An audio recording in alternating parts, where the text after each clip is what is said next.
the time has come that we as the people of the country unite together to stop what is called the transmission chain, because it is the time that we make sure that the infection do not spread from one person to another. Why is it most important is because many of the people who would be carrying the virus can be asymptomatic.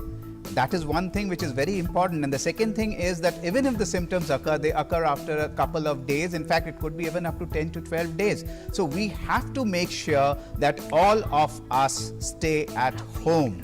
It is very important that we make contact with other people as minimum as possible. This 1 meter distancing should be the buzzword now.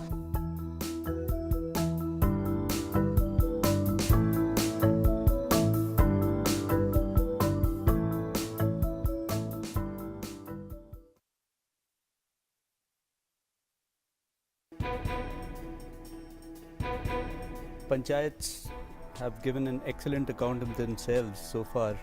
Right from the time this lockdown once started, Panchayats have tremendous responsibility on their shoulders if you were just to look at the constitution.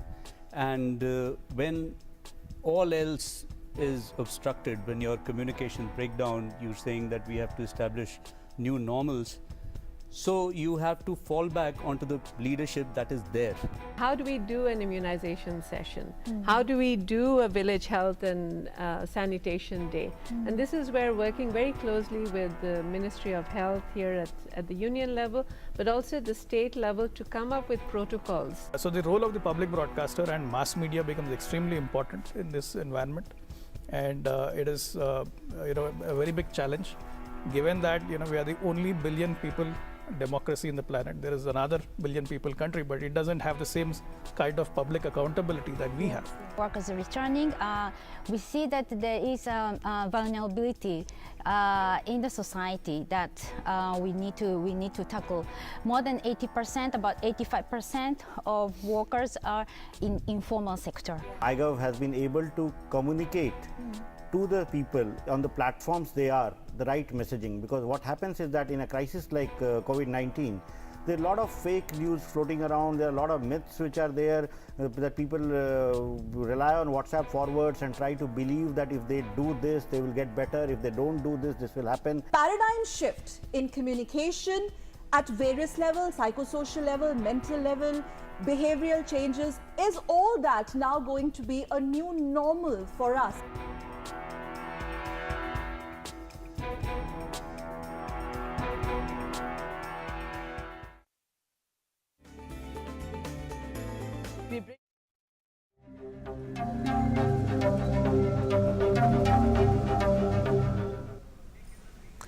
Good afternoon and welcome to Doctor Speak, our daily 1-hour show where you can speak directly to a panel of top doctors and experts on all the health issues related to COVID-19.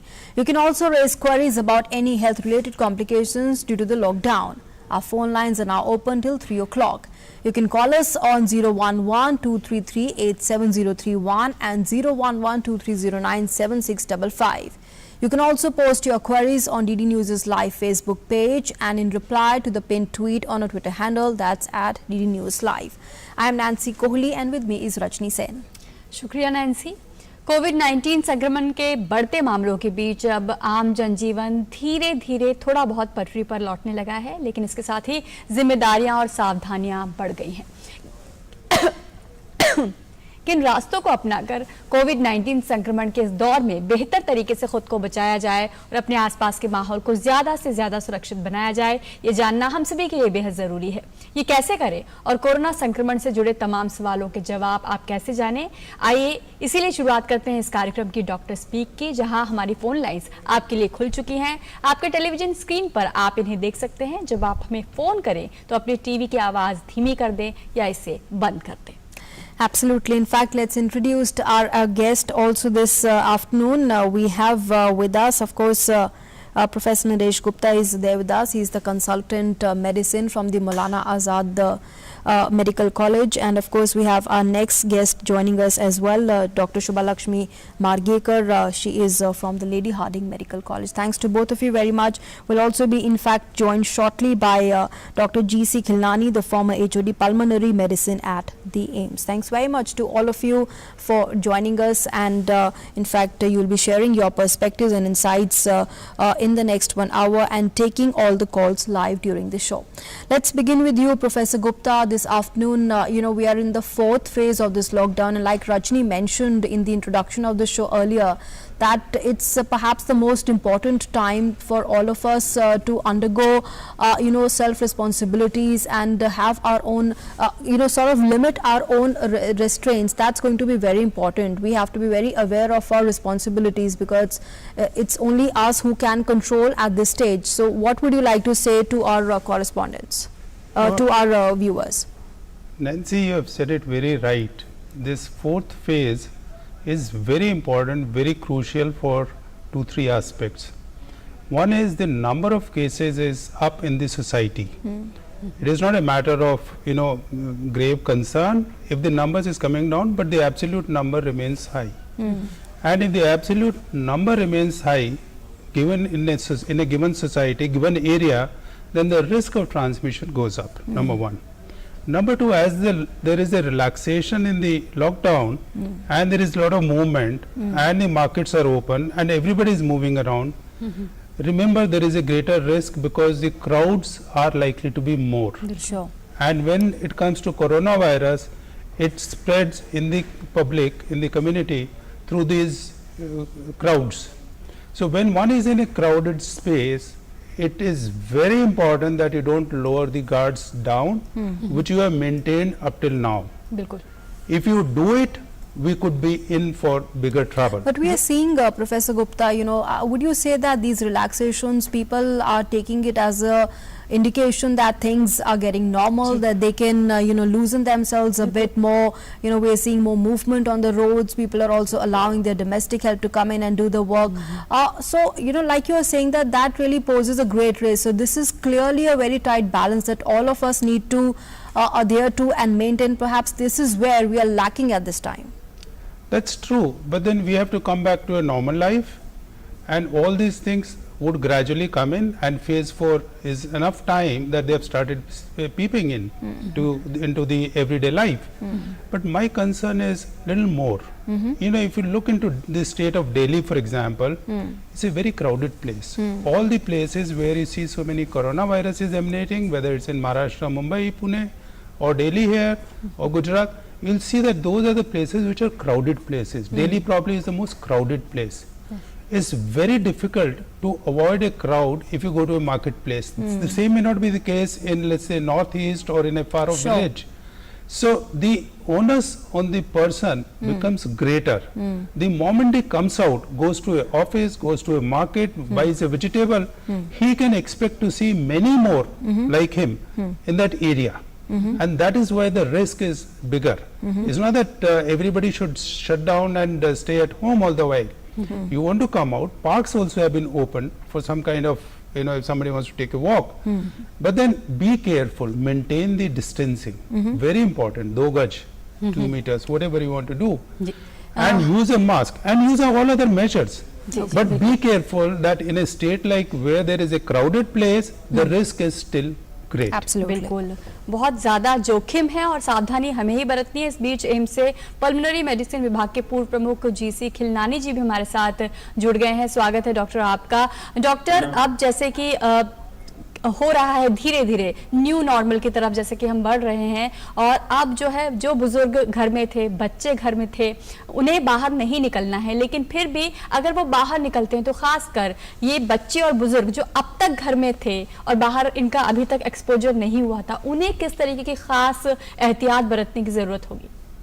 नहीं, ये जो एहतियात ऐसा नहीं है कि सिर्फ बच्चों को और बड़ों को ही इन्फेक्शन होता है। इन्फेक्शन तो सबको होता है, लेकिन ये जो 60 साल से या 65 साल से बड़े होते हैं, उसमें रिस्क ऑफ मोर्टेलिटी मतलब डेथ रेट इतना ज्यादा है डिस्प्रोपोर्शनेटली कि उनको ये कहा जाता है कि बाहर नहीं निकले, क्योंकि अगर इन्फेक्शन होगा तो उनके चांसेस आउटकम उनके बहुत खराब होते हैं, तो इसलिए उनको वही एहतियात बरतनी पड़ेगी, सोशल डिस्टेंसिंग की या मास्क की या अपने हाथों को साफ रखने की। और ये जो लॉकडाउन 3 हुए ना, इससे एक फायदा तो ये हुआ कि हमारा जो इन्फेक्शन रेट है वो कम हो गया है, लेकिन दूसरा ये भी हुआ है कि हमारी जो जीवन शैली में जो परिवर्तन आया है वो हमारी एक आदत में परिवर्तित होना चाहिए।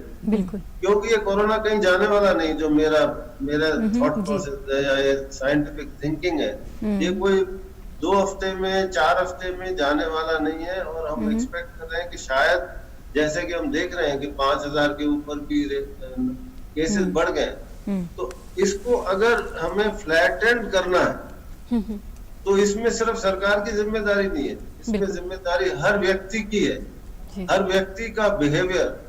और ये साइंटिफिक फैक्ट है, अगर सोशल डिस्टेंसिंग नहीं होगी तो 30 दिन में 1 के 406 केसेस हो जाते हैं।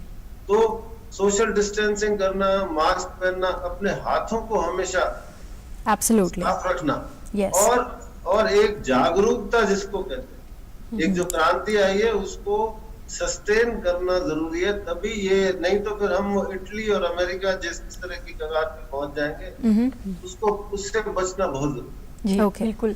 अभी तक जितनी मेहनत हुई है, डॉक्टर आपने भी कहा कि लॉकडाउन के अभी तक जितने पिछले चरण थे उसमें लोगों ने फॉलो किया है। डॉक्टर शुभा, आपसे जानना चाहेंगे कि लॉकडाउन 4 में रियायतों को किस तरीके से ले, एज अ डॉक्टर आप यहाँ पर क्या सलाह देती हैं कि अभी तक जो हमने फॉलो किया है क्या हमें उसी पर टिके रहना चाहिए या कुछ और एहतियात के साथ आगे बढ़ना चाहिए?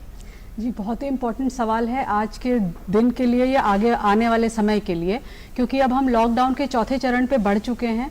तो इसमें हमें जो चीज़ों पर हमने पहले भी बहुत ज़्यादा तवज्जो दिया है, जैसे कि सोशल डिस्टेंसिंग, एक नियमित दूरी बनाए रखना है, हमें हाथ का बार बार धोना या सैनिटाइज करना, जो भी हमारे पास उस समय सुविधा उपलब्ध है वो करना, और साथ में मास्क पहनना, बाहर निकलते समय मास्क पहनना बहुत ज़्यादा ज़रूरी है। और जैसे इस समय में काफ़ी सारी चीज़ों पे हमें छूट मिली है, जैसा कि अभी सबने बताया, तो जब हमें आगे बढ़ना है तो हम, और जैसे कि हम मार्केट जा रहे हैं या ऑफिस जा रहे हैं तो हमारे पास लोगों की संख्या ज्यादा है बजाय कि जो हम पहले थे उसके हिसाब से।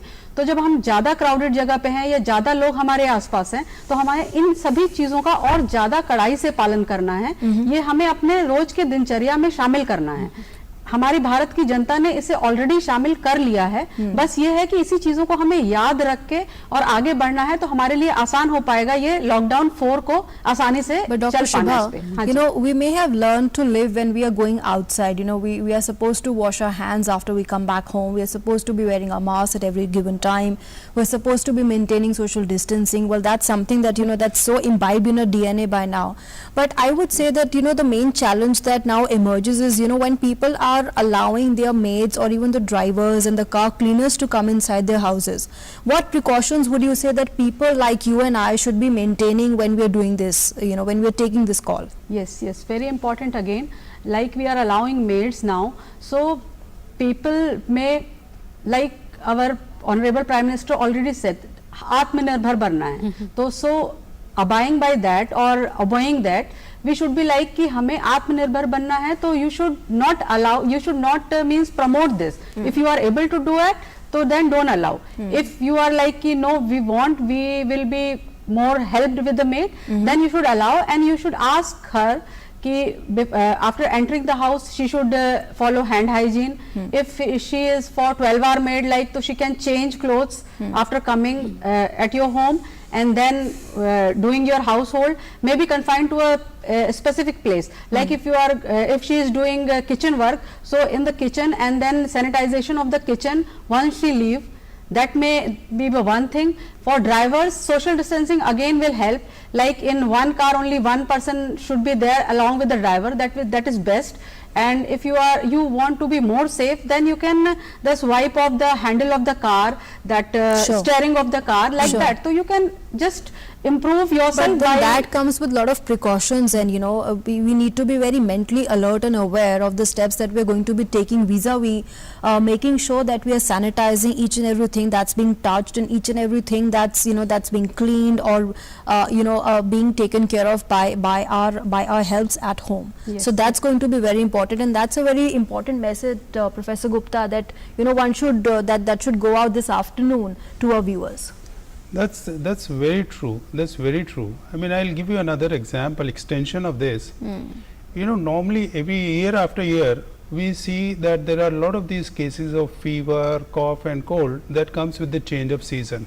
During winter it comes, then it changes, it comes, every change of season, and you see it all around. And everybody says, oh, I got viral, now my wife got viral, my kids got viral, or the other way around. Now this year, we are not seeing so much of viral. So I think the message should go that all these good practices that we have imbibed, as you said, it probably is getting into our DNA. Yes. All these good practices would save us not only from corona, but it will save us from dozens or maybe hundreds, not dozens, hundreds of other viruses. Yes, true. And remember, corona is इसी not से the जुड़ा only हुआ बड़ा अहम सवाल आपसे है मेरा, लेकिन मैं उसे पूछूंगी, लेकिन इस बीच प्रदीप हमारे साथ जयपुर से कॉलर जुड़ गए हैं। प्रदीप, अपना सवाल कीजिए, और सवाल जब पूछेंगे तो अपने टीवी का वॉल्यूम कम कर लीजिएगा या उसे बंद कर दीजिएगा। हेलो, हाँ जी, मैं उनकी बेटी हूँ बाकी। मैम, हमें 2 क्वेश्चन है एक्चुअली। पहला ये था कि अगर कोई कूलर चल रहा है हमारा और बाहर से कोई कोरोना पीड़ित व्यक्ति निकलता है, तो क्या इस तरह से कोरोना स्प्रेड होने का कोई डर है? जी, और आपका दूसरा सवाल? दूसरा सवाल ये है कि वैसे हम मेहमानों को आने के लिए मना करते हैं और चाहते भी नहीं कि कोई आए, बट इनके एकदम से कोई आ जाता है तो हम उसे जाने के लिए भी नहीं कह सकते। तो उनके जाने के बाद सेफ्टी प्रिकॉशंस हमें क्या लेने चाहिए? मतलब किस तरह से हमें सैनिटाइज करना चाहिए कि हम थोड़ा सा We'll put that question to Dr. Khilnani. Dr. Khilnani, if you could hear the caller here, she was asking about the COVID cases, if we could hear her clearly. And what precautions should the household be taking in case there's a guest that comes in? Once the guest leaves, what should we do? No, my advice would be, as I said, हमारी जो जीवन शैली है वो इतनी बदल चुकी है कि एक तो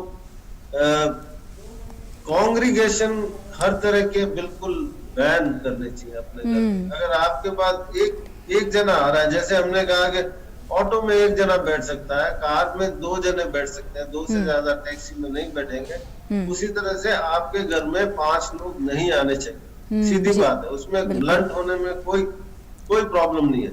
जो भी आपके घर में गेस्ट आता है, यू इंसिस्ट कि वो एक मास्क पहने। अगर मास्क उसने नहीं पहना है तो आप उसको एक रुमाल दें कि आप प्लीज आप बांधे, उसके बाद आप अंदर आए। दूसरी बात यह है कि जो भी घर में आता है उसको आप आदर सत्कार जरूर करें अगर कोई बहुत जरूरी बात है, लेकिन उसके बाद आपको ये जरूर करना पड़ेगा कि जिस सोफा पे या जिस कुर्सी पर बैठा है उसको आप जरूर सैनिटाइज करें और अपने हाथों को भी साफ कर लें। इसके अलावा आपके पास कोई चॉइस नहीं है।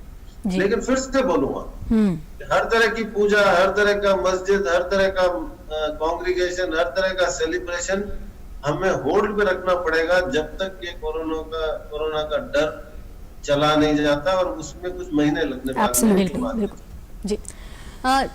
डॉक्टर खिल्लानी ने जैसा कहा, डॉक्टर नरेश, के अब जो एक चेंज हमारे कल्चरल पूरे माहौल में भी आने वाला है, सामाजिक माहौल में आने वाला है, उसी के साथ हमको आगे बढ़ना है। डॉक्टर नरेश, मेरा सवाल आपसे ये था, जब आप बच्चों की बात कर रहे थे, बच्चे इतने दिनों से घर के भीतर ही हैं, आप बात कर रहे थे कि वायरल कम होगा या दूसरी जो बीमारियां हैं वो कम सामने आएंगी, लेकिन कहीं ना कहीं उनकी इम्यूनिटी पर भी क्या असर पड़ा है? क्या इतने दिनों तक घरों के भीतर रहने से उनकी इम्यूनिटी कम होगी, या फिर अगर जब वो बाहर जाएंगे तो क्या ऐसा करें कि वे बेहतर प्रतिरोधक क्षमता के साथ बाहर निकले? ये बड़ा इम्पोर्टेंट सवाल आपने उठाया है, एंड आई होप पिछले 2 महीने हर किसी ने गेनफुली एम्प्लॉय करे हों अपने घर में, staying at home.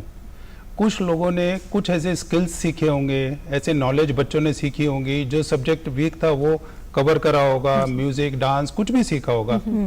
But I am also reminded, मैंने एक न्यूज़ आइटम पढ़ा था, जब उन्होंने पोल करा तो देखा कि 21% उन्होंने कहा हमारी फिजिकल फिटनेस बढ़ गई है। अब उनकी फिजिकल फिटनेस बढ़ गई है क्योंकि उनके पास ज्यादा समय है देने के लिए।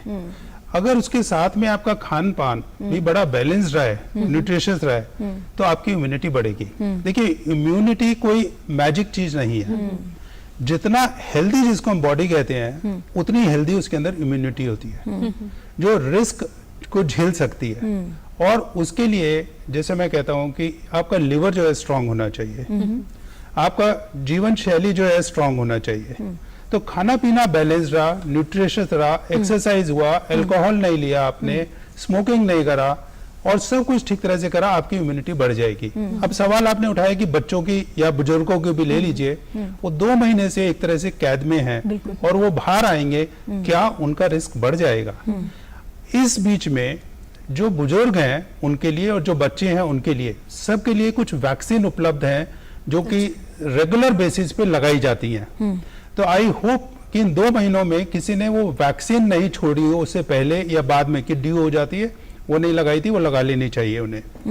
एंड आई होप अगर उन्होंने अपना घर पे सिर्फ काउच पोटैटो की तरह टीवी के कुछ अपने सीरियल्स देख के सारा समय बिताया और खाते रहे तो मुश्किल हो सकता है। लेकिन मुझे चिंता इससे ज्यादा एक बात की और है। अब जैसे जैसे मौसम बदलेगा, गर्मी का मौसम अब शुरू हो जाएगा, फिर थोड़ा बरसात भी आएंगी। बिल्कुल, ये मौसम ऐसा होता है जिसमें दूसरे तरह की इन्फेक्शंस बीमारी आती हैं। देखिए, डेंगू आता है, मलेरिया आता है, पीलिया आता है, एनकेफेलाइटिस आता है, बहुत बीमारियां आती हैं जो कि दूषित पानी से या दूषित हवा से या कीटाणुओं से वो फैलती हैं। वो बीमारियां इस बीच में ज्यादा आती हैं। डायरिया की बीमारी बच्चों में बहुत बीमारियां आती हैं, बड़ों में भी आती है, बच्चों में भी आती हैं। इनफैक्ट हमारे देश में डायरिया से 2000 लोगों की मृत्यु होती है रोज की। तो डायरिया की जो बीमारी आएंगी, पेट की बीमारियां आएंगी, फेफड़े की बीमारी आएंगी, जिगर की बीमारी, ये बीमारियां जो आएंगी, ये ज्यादा एक रिस्क बनेगा। तो जो आप अच्छी प्रैक्टिसेस अडॉप्ट करेंगे, हाथ साफ रखने की, सोशल डिस्टेंसिंग की, मास्क की, उसके अलावा जो आपको मीडिया के द्वारा बाकी एहतियात भी दिए जाते हैं कि स्वच्छ पानी लीजिए, अपने surroundings, keeping our surroundings also being very important. Very important. Yes. So we'll continue these changing. Absolutely. We'll continue these important discussions on how we all need to change our lifestyle, and that's going to be very important, as far as changing our psyche is concerned, and that's where the crux of the matter lies. Professor Gupta, we'll come back to that, but we have a caller at this point. Meenakshi is joining us from Delhi. Yes, Miss Meenakshi, good afternoon. Please go ahead and ask your question. Yes, good afternoon, ma'am. Yes. Yes ma'am, मेरा question ये है कि जैसे हम nuclear family में रहते हैं जी, मतलब मेरे घर पे मेरा 7.5 साल का बच्चा है। तो हस्बैंड जैसे ये अभी जा रहे हैं, अभी तो ऑफिस 7 से खुल जाएंगे, और पहले जैसे जाते थे दूध लेने, सब्जी लेने, वही जाते हैं घर से। मैं तो नहीं जा रही। तो मुझे ये था कि जैसे वो आते ही वॉश लेते हैं, अपने क्लोथ्स को डिप कर देते हैं साबुन में, तो उसके अलावा हमें और क्या अलर्ट रहना चाहिए? क्योंकि घर पे छोटा बच्चा है, बिल्कुल, तो उससे मतलब सोशल डिस्टेंसिंग के लिए बच्चे को बोलना चाहिए, ये हमें क्या करना चाहिए? और मेरा एक क्वेश्चन और था मैम, कि ये जो सिम्टोमेटिक एसिम्टोमेटिक जी, हाँ, असिम्टोमेटिक जी, तो इसमें मुझे ये जानना था कि अगर जैसे हम घर पे हैं, तो अगर हमें कोई लक्षण ही नहीं है, तो हमें कैसे मतलब पता चलेगा कि हम कोविड से इन्फेक्टेड हैं? Sure. All right, Dr. Shubha, if you could answer both the questions that she has. So, first question कि आपको क्या एहतियात बरतना है जबकि आपके घर में एक छोटा बच्चा है और उनके फादर जैसे कि बाहर से सामान लेने जाते हैं, लेके आते हैं, तो इसमें हमको डरने की बिल्कुल ज़रूरत नहीं है। और हमें एक्स्ट्रा, जैसे कि आपने कहा कि घर आके वॉश ले लेते हैं, पूरा बॉडी वॉश करते हैं और साथ में कपड़े डिप कर लेते हैं, तो ये बहुत ही अच्छा कर रहे हैं आप, बिल्कुल ठीक कर रहे हैं। बाहर आपको सोशल डिस्टेंसिंग मेंटेन करनी है। जब आप शॉप से कुछ सामान खरीदें तो कोशिश करिए कि 1 मीटर का डिस्टेंस रहे, और कुछ भी चीज़ हम बिना टच किए, कम से कम टच किए सामान को हम घर ले आएँ। दूध की थैली लेके आए तो घर आके हम उसको पहले एक बार वॉश कर लें, उसके बाद इस्तेमाल में लाएं और तुरंत उबाल लें दूध को। और दूसरी चीज़ कि हम मास्क पहन के जाएं, और हमेशा मास्क हमको लगा के रखना चाहिए। मे बी वो ट्रिपल लेयर मास्क हो, कपड़े का बना मास्क हो, जो भी मास्क आप यूज कर रहे हैं उसको रेगुलरली यूज करें। और ऐसा नहीं होना चाहिए कि अभी कोई बात नहीं, एक कान से निकला हुआ है या आधा खुला हुआ है, ऐसा मास्क हमको नहीं यूज करना है, प्रॉपर यूज करना है। और आप घर में जो बच्चा है उसको आप अब इतने दिनों में धीरे धीरे करके आप उसको भी सेंसिटाइज करिए कि बेटा जब पापा या मम्मा बाहर से आती हैं और जब कुछ सामान लेके आती हैं, कहीं से भी आती हैं, तो अभी हमको बिल्कुल जाके पापा के पास हग नहीं करना है, हमको पहले पापा को वॉश करने देना है, हैंड वॉश कर लें, नहा लें या कपड़े वॉश कर लें, जो भी कर रहे हैं, उसके बाद हम पापा के साथ मिलके दोनों मिलके बात करेंगे। तो बच्चे को भी लगेगा कि मम्मा भी ऐसी कर रही है तो बेटे को भी ऐसे करना है। तो हम आप ऐसे करके बच्चों को समझा सकते हैं, सिखा सकते हैं। Absolutely. और दूसरी चीज, आपका दूसरा क्वेश्चन इनका था, she had another question about asymptomatic nature of COVID-19. Yes. That how would anyone get to know? Yes, ये बहुत डिफिकल्ट है कि हम जान पाएं, क्योंकि अभी तक की जो भी हमने फैक्ट और स्टडीज पाई हैं उसमें यही पता चला है कि 80% लोग एसिम्प्टोमेटिक कैरियर होते हैं। तो इसके लिए हमें पता नहीं चलेगा क्योंकि वो एसिम्प्टोमेटिक है। तो इससे बचाव जरूरी है, डरने की जरूरत नहीं है, बचाव जरूरी है। और बचाव के लिए वही चीजें हैं, सोशल डिस्टेंसिंग, क्योंकि वो वायरस इतने ही दूर में, इतनी दूरी से ज्यादा तय नहीं करता जो अब तक की स्टडीज में पाया गया है। तो अगर हम वो डिस्टेंस मेंटेन करते हैं, साथ में मास्क यूज करते हैं, क्योंकि उसका route of mode of travel यही है, नेजोफेरिंग्स, अपने मुंह और नाक के थ्रू वो जाता है बॉडी के अंदर। तो हम उस चीज में मास्क लगाएं और हम बार बार अपना हाथ धोएं। अगर हम घर पे हैं या साबुन और पानी अवेलेबल है तो हम हैंड वॉश करें उससे, और अगर हम कहीं बाहर हैं जहां ये अवेलेबल नहीं है तो हम हैंड को सैनिटाइज करें। इस तीनों का अगर हम बहुत ही नियमितता से पालन करेंगे तो हम एसिम्प्टोमेटिक कैरियर से हमको डरने की जरूरत नहीं है, हमारा बचाव आसानी से हो सकता है। जी, absolutely. So this is the new reality and we all need to adjust to this new reality, setting an example and setting a precedent in front of our future generations. Thanks Dr. Shubha for that view. In fact, we have more questions now on our Facebook. Yes, Rajni. Doctor Khillani से मैं जब तक सवाल करती हूँ, Nancy Facebook और social media पर जो सवाल आ रहे हैं वो आप तक लेकर आएंगी, लेकिन डॉक्टर खिल्लानी आपसे यहाँ पर जानना चाहेंगे, जब परिवहन ट्रांसपोर्ट शुरू हो गया है, अब धीरे धीरे ट्रांसपोर्ट ज्यादा से ज्यादा शुरू होगा, लोग वहां ट्रेवल करेंगे, सोशल डिस्टेंसिंग का पालन होगा, लेकिन ऐसा क्या किया जाए जहां पर इन परिवहन के अंदर मेट्रो है या बसेस है, जब ये शुरू होंगी तब वहां पर अपने आप को कैसे ज्यादा से ज्यादा बचाया जाए, क्योंकि ना चाहते हुए भी कभी ना कभी आप उस भीड़ का हिस्सा तो होंगे। देखिए, ऐसा है कि ये बहुत आपने अहम सवाल पूछा है और ये प्रैक्टिकल बात है। मतलब मैं ये सोचता हूँ कि जो हमारे पास हमारी जो पॉपुलेशन है, जो नंबर्स है, जो ट्रैवल करते हैं मेट्रो में, सोशल डिस्टेंसिंग करना मुश्किल होगा। लेकिन ये हमें ये एक फिलोसॉफिकल बात मैं कहना चाहूंगा कि इस कोरोना ने हमें बहुत कुछ सिखाया है। जो लोग मेरे जैसे लोग जो दिन में एक बार या 2 दिन में एक बार शॉपिंग करने जाते थे, अब हम देखते हैं कि 5 दिन में एक बार जाए तो भी काम चल जाता है। उसी को ट्रांसपोर्टेशन में अगर हम ले जाना चाहें तो शौकिया ट्रैवल हमें बंद करना पड़ेगा, सिर्फ जरूरी ट्रैवल करनी पड़ेगी। ये एक तो ये बात। दूसरी बात है कि हमेशा कोई पुलिस वाला आप हमें नहीं समझाने आएगा कि हमें सोशल डिस्टेंसिंग करनी है। हमें समझना है कि हम जो सोशल डिस्टेंसिंग कर रहे हैं वो अपने लिए कर रहे हैं। जो ये प्रश्न पूछा एक मैडम ने कि ये एसिम्प्टोमेटिक को हम कैसे रिकॉग्नाइज करें, ये बहुत उनके इंटेलिजेंस बताता है कि हमारे कितने जागरूक लोग हैं जिनको ये डर है कि भाई जो सामने वाला जो है वो कोरोना से ग्रसित हो सकता है, इसीलिए तो हम हर एक व्यक्ति से सोशल डिस्टेंसिंग करना चाहते हैं।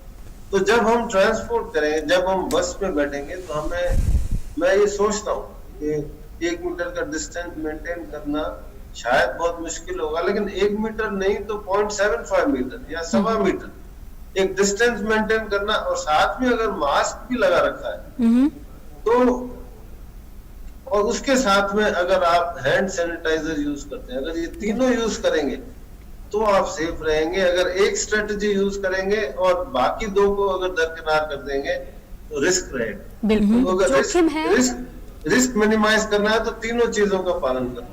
Absolutely. जोखिम है पर उनको सावधानी से ही उनको दूर किया जा सकता है। एक कॉलर हमारे साथ इस बीच कठुआ से जुड़ गए हैं, डॉक्टर शिवम जुड़ गए हैं अपने सवाल के साथ। जी डॉक्टर शिवम, अपना सवाल पूछिए। जी मैम, नमस्ते ma'am.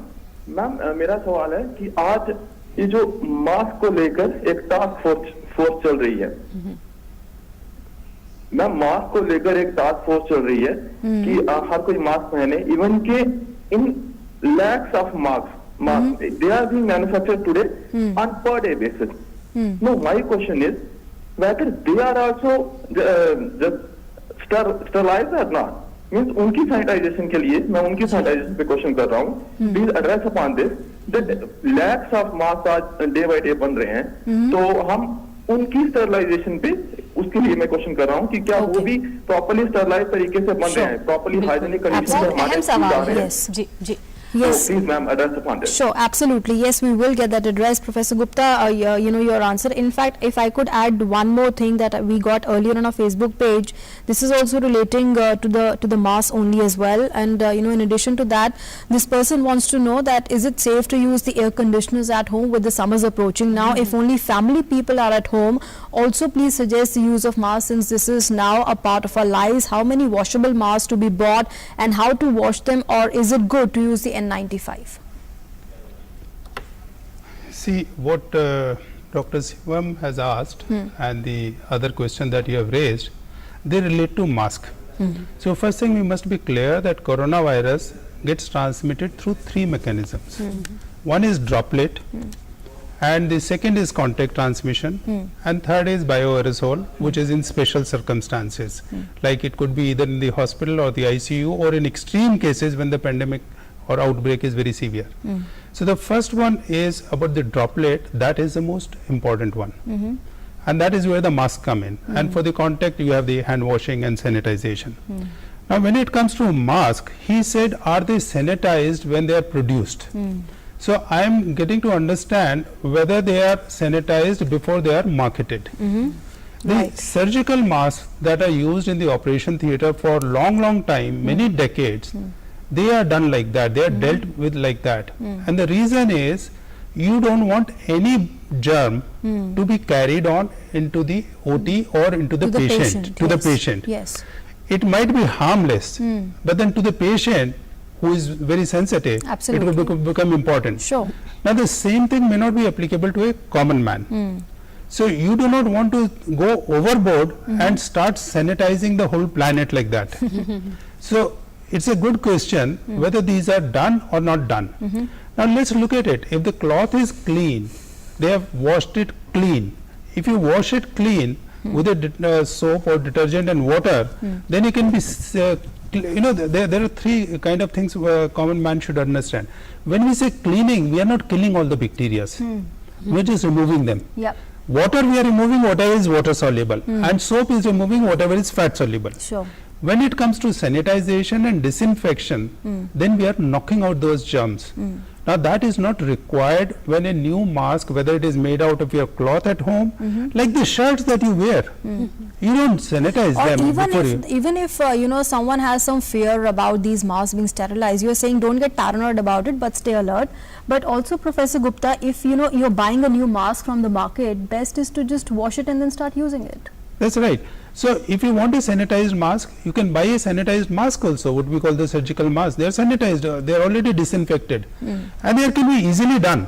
But as I said, we don't want to go overboard, because tomorrow we'll start thinking of cap and everything else. But the point that is linked to it is that the same mask you cannot keep wearing ad lib. The same mask should either be sanitized, which it can be, or can be washed, or can be discarded, So how depending on the often should a material. mask be washed, Professor Gupta? So if you can use a mask, it will also depend on how frequently you are using. So if I am in a hospital, we could be using it for a short time, maybe 4 hours is enough for it. Sure. But if I am using it at home, the same day it can last if there is no exposure. So it could be from few hours Someone's to going to the many market hours. to buy some stuff, we should come back and then wash the mask and then only keep it out to dry? That would depend on what kind of mask if he is wearing. If it's a cloth mask that he can wash, then just like he washes himself, it's a good idea. Absolutely. And It's the a good idea. N90 and the N95s? N95, they have come up with some sterilization, but let me tell you, N95 is not meant for the common public. That's right, yeah. N95 is so difficult. N95 came up because it could remove the 95% of the PM 2.5 particles. It came for the air pollution. but when you put it, it's so difficult to keep it on. Well, I have it since the air pollution days, and I can clearly tell you it's very difficult to breathe in those masks. Yes. And let me tell you, Nancy, one more thing. Yeah. There is everything that is sold as N95 does not really conform to N95. So if the one that you are wearing conforms to N95, it will be very difficult to put it on for a couple of hours also. It's not easy. Yeah. So the question of sanitizing, washing, or doing away with them, if it is disposable, discard it. If it is washable, wash it as often as you wash your clothes. True. If you are coming from a place, so the reason why I was talking about the droplet is, if you go to a place and if you think there is somebody who is coughing there, who could be a case. Number two, there is a question that was raised by Meenakshi ji about the asymptomatic. There could be many asymptomatic. More the number in a given space, more the risk. So if you go to a marketplace which is crowded, do come back and wash everything up. Absolutely nothing against it. But if you go to a very safe kind of a place, then it is up to you, because we don't want you to get paranoid with these things also. Right. Yes, absolutely. The second question that you raised is about the air conditioning. Yes. Doctor Naresh, आप बड़ी अहम बात यहाँ पर कर रहे हैं कि मास्क को लेकर जितने भी प्रिकॉशन हमें करना है वो एक पूरी प्रक्रिया का एक हिस्सा होना चाहिए और लोग उसके बारे में जानना भी चाह रहे हैं।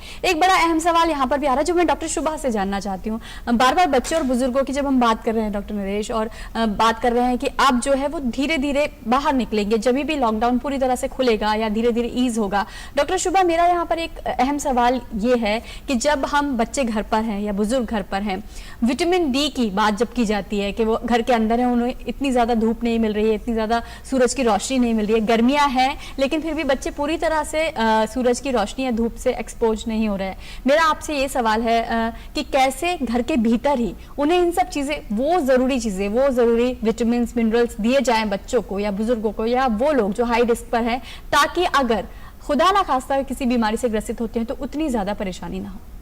हाँ जी, तो जैसे कि लोग अभी घर पे ज़्यादा समय से, कह लीजिए 2 या 3 महीने से घर के अंदर है, बाहर बहुत कम निकले हैं बच्चे या बुजुर्ग, तो इनके लिए अगर हम विटामिन डी, जैसे कि आपने पूछा, तो उसकी बात करें तो वो हम छत में ले सकते हैं, बैल्कनी में ले सकते हैं, धूप, अगर हम धूप का एक्सपोजर की बात कर रहे हैं। और वैसे भी इंडिया में विटामिन डी की कमी काफ़ी सारी स्टडीज में मिली है कि लोगों में मतलब कम मात्रा में पाई जाती है, बहुत ज़्यादा अच्छी मात्रा में कम लोगों में मिलती है। तो जो अगर कि हम डॉक्टर से पहले से सलाह ले चुके हैं तो हम अगर सप्लीमेंट ले रहे हैं तो ठीक बात है, अगर नहीं तो हम जैसे पहले बाहर जाते थे, हम उतना पूरा बाहर नहीं जा सकते, तो अपने घर की बालकनी में, छत में, या हम अपनी खिड़की, अगर हमारे घर में खिड़की है, हम खिड़की ओपन करेंगे तो दोपहर में इतनी अच्छी धूप है तो हम उससे भी। क्या आप सलाह देंगे जो बुजुर्ग हैं, जो लोग जिन्हें वॉक करने की आदत है, डेली मॉर्निंग वॉक पर जाने की आदत है, तो क्या आप सलाह देंगे इस वक्त कि वो जाएं मॉर्निंग वॉक में जाना? क्योंकि हम बाहर वैसे ही, सरकार ने भी कहा है कि 60-65 से ज्यादा उम्र के जो लोग बुजुर्ग हैं उन्हें बाहर अवॉइड करना चाहिए जाना, तो जब तक की जरूरत ना हो, जैसे कि हम बाकियों के लिए भी कह रहे हैं कि जब तक जरूरत ना हो ना जाएं।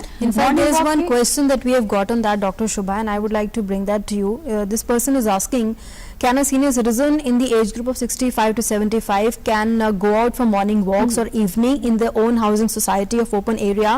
And another person is asking, please tell what to do if we want the domestic help or the maids to join. So if you could answer that as well. Domestic help, I will come to first question later. तो domestic help की जैसे हमने बात की कि अगर वो बुजुर्ग हैं और उनको अपने घर के खुद के काम करने में असमर्थता है थोड़ी, तो हम घर में जो मेड्स आ रही हैं उनको आने दें, बस कि हमको जो एहतियात बरतना है हमको वो बरतना है। तो जब वो आए तो हम उनको पहले बोलें कि अपना हाथ साफ करें अच्छे से, अगर सुबह से रात तक के लिए हैं तो एक बार आए मॉर्निंग में, उस समय अपने कपड़े चेंज कर लें, पूरा घर का काम कर लें और जाते समय फिर वो वैसे जा सकते हैं।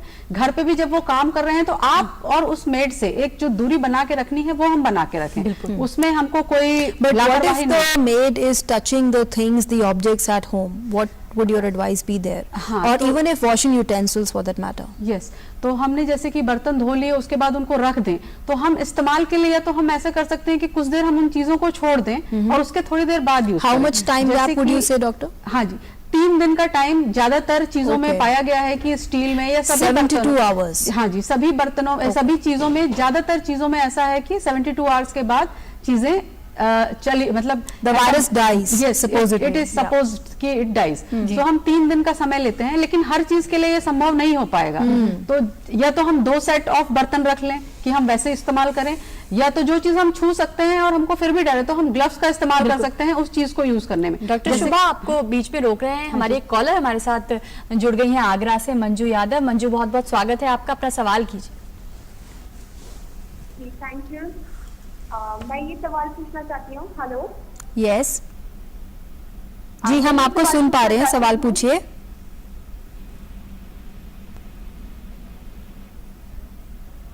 हैं तो मैं आकर सामान रख के पूरा अपने आप को सैनिटाइज करती हूँ, अपने सारे कपड़े वॉश सब कर लेती हूँ। लेकिन जब हम मॉर्निंग में अपनी ही कॉलोनी में वॉक पर जा रहे हैं और 3-4 और जन भी जो घूम रहे हैं, तो क्या मैं उस टाइम पे भी वापस आके और मुझे सर से वापस नहा लेना चाहिए, पूरा कपड़े वॉश कर देने चाहिए, बच्चों को भी पूरा नहा देना चाहिए, ऐसा करना है जरूरी है क्या? डॉक्टर शुभा से इसका जवाब लेंगे क्विकली और उसके बाद डॉक्टर खिलनानी के पास चलेंगे और फिर डॉक्टर नरेश के पास। जी ओके, तो जैसे मुझे समझ आया कि शायद वो मॉर्निंग वॉक के बाद वापस आने के बाद उन्हें क्या करना चाहिए वो ये कह रही हैं। तो हम अगेन सोशल डिस्टेंसिंग रखेंगे, हम दूरी बना के वॉक कर सकते हैं अपनी सोसाइटी में, बाहर हमें नहीं जाना क्योंकि बहुत ज्यादा बाहर जाने को हम अभी भी बढ़ावा नहीं देंगे। तो हम सोसाइटी में वॉक कर रहे हैं, डिस्टेंस मेंटेन कर रहे हैं, मास्क यूज कर रहे हैं, ग्लव्स अगर कि हम कुछ बाहर टच कर रहे हैं वो यूज कर रहे हैं, तो उसके बाद फिर हमको घर में आके सबको नहाने या नहलाने की जरूरत नहीं होनी चाहिए।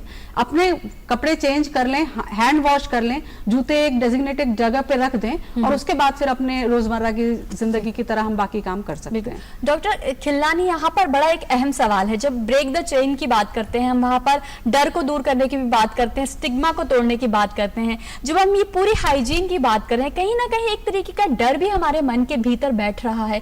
क्या हम गलत दिशा में ना जाएं? कैसे अपने आप को रोके कि वो भय, वो डर जो है वो हमारे दिमाग पे कब्जा ना कर ले?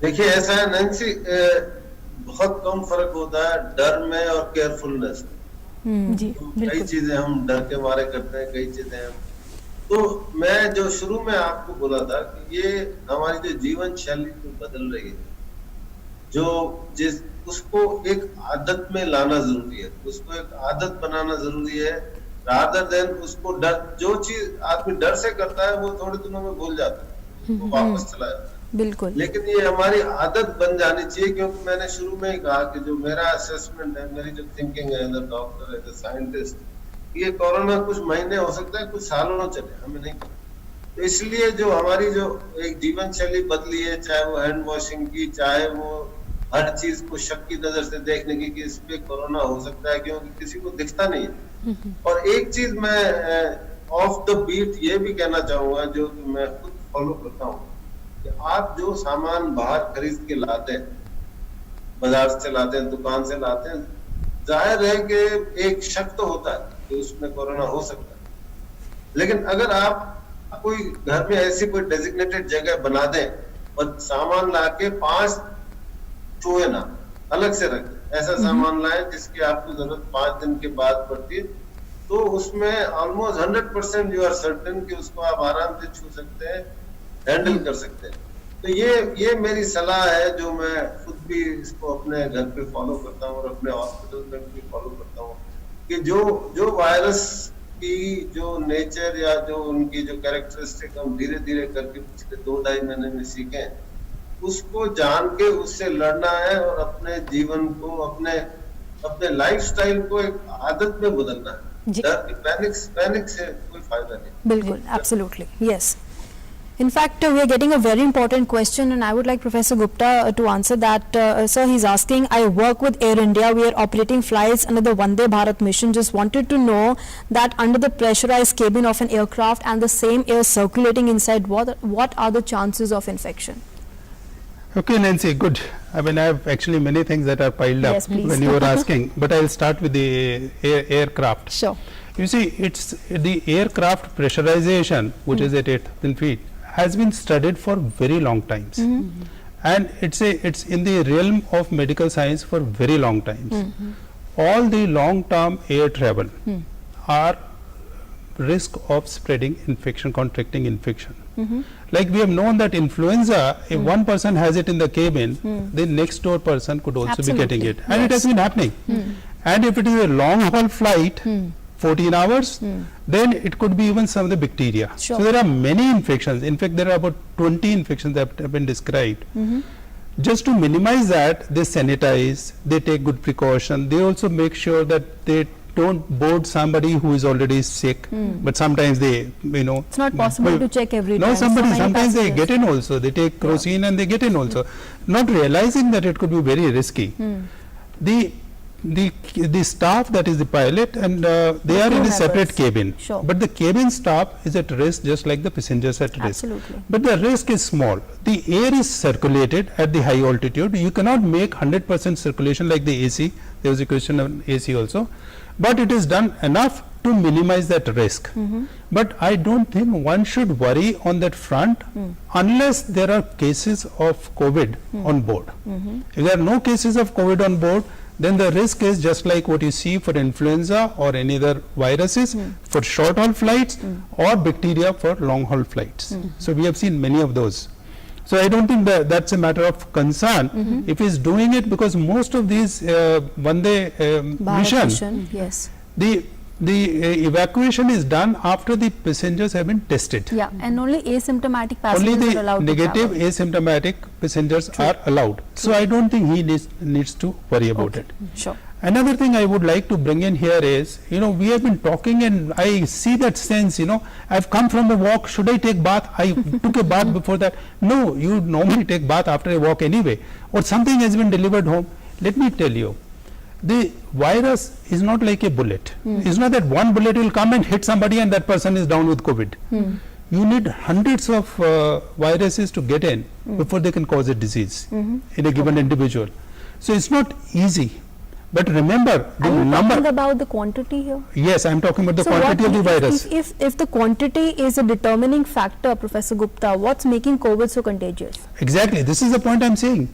We are forgetting that the numbers that has run into millions in on this planet with this pandemic shows that the virus that they contract must be in an area where there is thousands of viruses. Okay. So that's why I've been saying, if you go to a crowded place or a place where there is a lot more, you go to a supermarket which is a big one, the virus, if it is there, it is there. Whereas if you go to an open market, open stall, ready wala, you don't have anything there. There the risk could be from the persons who come there. But once there is a ventilation, that is a great saving grace, because ventilation would get these viruses out. True. So you must be careful that you don't have to go overboard that I am going to knock and kill every virus out. You cannot do it. Sanitization, that is not the purpose anyway. It is to minimize it to the lowest. And there were these items that have come into the kitchen, or the maid has come. These days there are these, why these days? The kitchen bleach, the sodium hypochlorite solution which has been used for disinfection has been available for long times. Just like permanganate was available and other ones. Sure. So if in a low concentration, you use it in the kitchen items also, it is safe. If you use it in high concentration, it is not safe. So there are items that are available which you can use for sanitizing, but it does not mean that you are sanitizing every hour. You do it when there is a need. True. That should be okay. True. Yeah. Okay. And then there was a question on which doctor, you asked, I think, what should they eat if they have not, for nutrition. You see, if they have not been doing a good nutrition for 2 months, then the things that one needs to worry about is what is it that gets depleted in 2 months. Those are water soluble vitamins. Vitamin D is not a water soluble vitamin. Vitamin D has got a store in the body. Nevertheless, it is important. You can give it. So the supplementation, likewise, there is a water soluble vitamin B12 which is deficient in vegetarians, and it does not get deficient in 2 months. It takes several years. And iron also is common in women and children. That also they need to take. So they can take all this, but they don't need to get worried about. What is worrisome is that the diet that they are taking should be balanced. Absolutely. Keep positive, stay safe, and take all the precautions. The very important points you are putting forth, Professor Gupta. Yes, we have a caller at this point. एक collar हमारे साथ जुड़े हैं, राजेंद्र जुड़े हैं दिल्ली से. राजेंद्र, अपना सवाल पूछिए. जी नमस्कार. मैं राजेंद्र गुप्ता रजौरी वाली न्यू दिल्ली से बोल रहा हूँ. मेरा सवाल सर ये है कि जैसे हम कोई सरफेस को छूते हैं, हैंडल को या किसी चीज को, नॉब को छूते हैं, तो क्या वो वहां पर मल्टीप्लाई भी होता है वायरस और वहां से ट्रेवल भी करता है या वो वहीं रहता है?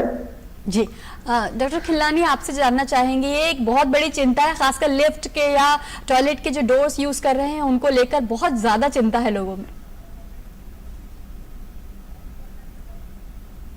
ये एक ट्रांसमिशन का तरीका है, इसलिए हम कहते हैं कि आप अपनी आदत बना लें, जहां तक हो सके डोर हैंडल्स को छुए नहीं, नकल्स का यूज करें, एल्बो का यूज करें, शोल्डर का यूज करें दरवाजा खोलने के लिए।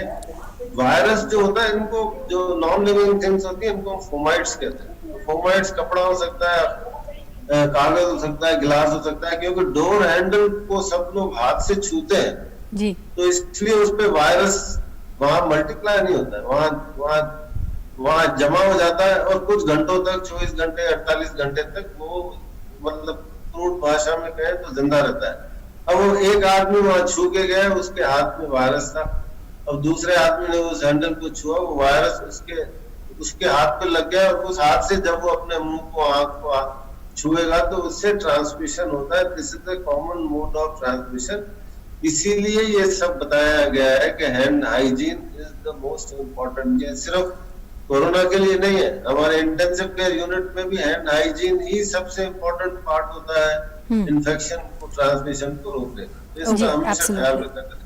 जी डॉक्टर खिल्लानी, एक इसी से जुड़ा हुआ सवाल है, खासकर ट्रेन की यात्रा को लेकर। रेल की यात्रा जो अब शुरू की गई है, लंबी यात्राएं हैं जिसमें हैंड सैनिटाइजेशन पर बहुत जोर दिया जा रहा है, लेकिन वहां पर इस चीज को लेकर कैसे एहतियात बरती जाए? क्योंकि एक बार जब यात्री ट्रेन में बैठते हैं तो कई बार ये चीज दिमाग से उनके निकलेगी कि हमें बार बार हाथ धोने, क्योंकि घर पर आप है या दफ्तर में आप है तो ये दिमाग में रहता है, लेकिन ट्रेन में है, आप सीट्स को भी छू रहे हैं, आप दूसरी चीजों को भी छू रहे हैं, तो वहां पर खासकर ट्रेन के लिए आप क्या कहना चाहेंगे?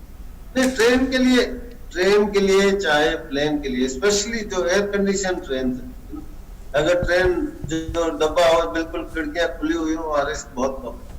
लेकिन जो एयर कंडीशन ट्रेन है, जहाँ सर्कुलेशन ऑफ एयर जैसे हवाई जहाज में होता है, कुछ वैसा ही होता है, तो उसमें एहतियात तो नैन्सी वही बरतनी पड़ेगी जो प्लेन में बरतनी पड़ती है या कमरे में बरतनी पड़ती है। एक आदत बनानी है, इधर उधर हाथ नहीं छूने की और बार बार अपने नाक को, हाथ को, आंख को नहीं छूने की। यही एक तरीका है बचने का, और कोई तरीका नहीं है हम कोरोना से बचने का, और ये हम सबके लिए बहुत जरूरी है। Okay, absolutely. Thank you, Dr. Khilani. We'll come back to Dr. Shubha. Sorry, we had to halt you in between, but please continue your point. You were talking about the important issues of domestic help, and of course the asymptomatic patients you were talking about earlier. Yes. So जैसे कि भी doctor Gupta ने भी बताया कि जो made आती हैं तो उसके लिए हमको सब चीज़ों को धोने की, डरने की बहुत ज़्यादा ज़रूरत नहीं है। हम सोडियम हाइपोक्लोराइड का भी जो सॉल्यूशन है उसको भी माइल्ड फॉर्म में यूज़ करें, या फिर सैनिटाइज़र से हम थोड़ा सा जो फ्लोर है, जो किचन का जो हमारा लेवल होता है जहां हम काम करते हैं, उसको भी हम एक बार वॉश कर सकते हैं। इससे ज़्यादा हमें बहुत ज़्यादा कुछ करने की ज़रूरत नहीं है, क्योंकि पानी से तो सब चीज़ें हम धो ही रहे हैं। तो उसके बाद हम चीज़ों को इस्तेमाल करें, उसमें कोई बात नहीं है। और दूसरा कि वॉक वाला शायद प्रश्न था, जिसमें but only washing with water would suffice. Like अगर बर्तन है तो हम उसको वाटर से वॉश करें, और तो कुछ नहीं करना, क्योंकि जो मेड है वो भी अपना हैंड वॉश करके, सैनिटाइज करके उसके बाद ही ये काम कर रही है, तो हम उसको पानी से ही। Every household which is allowing the maids to come must make sure that when they allow the maids to come in, they must be sanitized, their hands must be sanitized, and they must be told to wash their hands before they start their work. Yes, yes, very important. ये तो बहुत ही जरूरी है कि वो घुसते से ही अपना हाथ साफ करें, वो तो बिल्कुल ही मस्ट है। हर किसी को, कोई भी मेड नहीं, कोई भी अगर अंदर आता है घर तो में तो एहतियात बरतनी चाहिए। बिल्कुल। डॉक्टर शुभा, हमारे साथ एक कॉलर जुड़ गए हैं जी, अपना सवाल पूछिए, क्या सवाल है आपका? Mister Tiwari, are you with us? हाँ, ये जी बताइए, अपना सवाल पूछिए। देखिए, मेरा सवाल ये है कि husband and wife both above 70। Okay. जो गवर्नमेंट की जो रेगुलेटरी आ रही है, आप ये कम्युनिटी से रोकिए आप, तो उसमें ये है कि अगर मेड अगर हम घर में नहीं बुलाते हैं, then how to do the thing, how to do the thing to just get the community spread of the corona virus. क्योंकि अगर मेड हमारे वहाँ आ रही तो she might be working at 4 different places. तो वो कहाँ से कैरियर बन के आ रही है ये तो पता नहीं है। तो what is the remedy for this? That's okay, Mr. Tiwari. Well, that's the concern I was referring to, Dr. Shubha. You know that when domestic health or the car cleaners or our dhobis are, they're catering to not just one household, how can we then cut the risk there? Professor Gupta? You see, Arogya Setu app of course is there because it tracks the persons or the surroundings risk. So the person who have been infected or the surroundings that are at higher risk. Now let's say the maid. I think the maid, the single most important thing to see is that when they enter the house and before when they leave the house, in between they must have a face mask. Remember, there is a question raised of asymptomatic cases. Anybody can be asymptomatic in a surrounding where there are a large number of cases. And asymptomatic cases are going to spread the virus largely from the breathing or coughing or talking. So face mask will make sure that it does not come out and it does not stay on the surfaces, which will be cleaning anyway or sanitizing also or whatever you want to do, that is there. But face mask must be a must. The car cleaner usually comes, cleanses the car and goes away. He does a detailed one once in a week. That's how I believe. There are two ways. If I walk during daytime, if you can engage the car cleaner, okay, I come in the evening at 6 o'clock or 4 or 5 o'clock, usually everybody is coming at 4 or 5. 5 o'clock I come, can you come at 5 and clean the car after I have come, 5:30? Sure. Then he cleanses his car, the whole night it is there and then you go in the morning. If one is still very concerned because the car cleaner was coughing or there was a risk or you came to know later on, you can always use this. You know, I would suggest that this sodium hypochlorite or calcium hypochlorite, these solutions of granules are easily available. Okay. And if you make a light solution, you can use that. Okay. But one should not go overboard where the management of a disease becomes more difficult than the disease also. It should not be on your mind all the time. It should be in your heart all the time that I have to do it. बहुत अहम बात है doctor Khilnani, समय कम है, जल्दी से आपका reaction जाएंगे। डॉक्टर नरेश की बात से उठाते हैं कि ये इसका जो डर है वो दिमाग पे हावी ना हो ताकि हम ठीक दिशा में आगे बढ़ सकें। नहीं, वो ये तो अपना सोचने का तरीका। मैं ये कहता हूँ कि दिमाग पे हावी नहीं हो, लेकिन आदत तो बनानी पड़ेगी। जी बिल्कुल। दिमाग पे हावी होने का मतलब ये होता है कि आपका बिहेवियर चेंज हो जाए, आपकी स्लीप डिस्टर्ब हो जाए, आप हमेशा उससे ऑब्सेस हो जाए, अरे मेरे को कहीं कोरोना तो नहीं हो गया। ये नहीं होना चाहिए। लेकिन अब हम लोगों को अपनी आदतें तो बदलनी पड़ेंगी कि कोरोना से बचना है। जी जी। क्योंकि ये जिम्मेदारी सिर्फ एक आदमी की नहीं है। बिल्कुल। अगर एक जने को कोरोना होता है तो वो 400 को भी फैलाएगा आगे जाके। जी। यही एक तरीका है रोकने का इस देश में। नहीं तो भारत की 130 करोड़ की जनता और पॉपुलेशन, पोरस बॉर्डर्स, एक कमरे में 6-6 लोग रहते हैं, ये बच नहीं सकते। आदत ही बनानी पड़ेगी। आदत बनानी होगी, हमें अपनी जीवन शैली में तमाम आदतें शुमार करनी होंगी। बहुत बहुत शुक्रिया डॉक्टर खिलनानी आपका। डॉक्टर शुभा, जल्दी से आपका रिएक्शन ले लेते हैं इसी बात पे। बिल्कुल, जैसे कि सभी ने बताया कि हमें डरना नहीं है, सब चीज़ों को अपने जीवन शैली में उतारना है। हैंड वॉशिंग, मास्क लगाना, सोशल डिस्टेंसिंग, ये 3 बहुत अहम चीज़ें हैं जिसको अपने जीवन शैली में उतार के हमें आगे बढ़ना है। लड़ना है, आगे बढ़ना है, हमें डरना नहीं है इन सब चीज़ों से। Absolutely. All right, and on that note, it's a wrap on this show, the Doctors Speak today. But I would like to thank all the doctors here, Dr. Shubha, Professor Gupta and Dr. Khilnani. Thanks to all of you very much for joining us and sharing your perspective and insight here on Doordarshan News and DD India. And with that, it's a wrap from both of us. Thanks for being with us.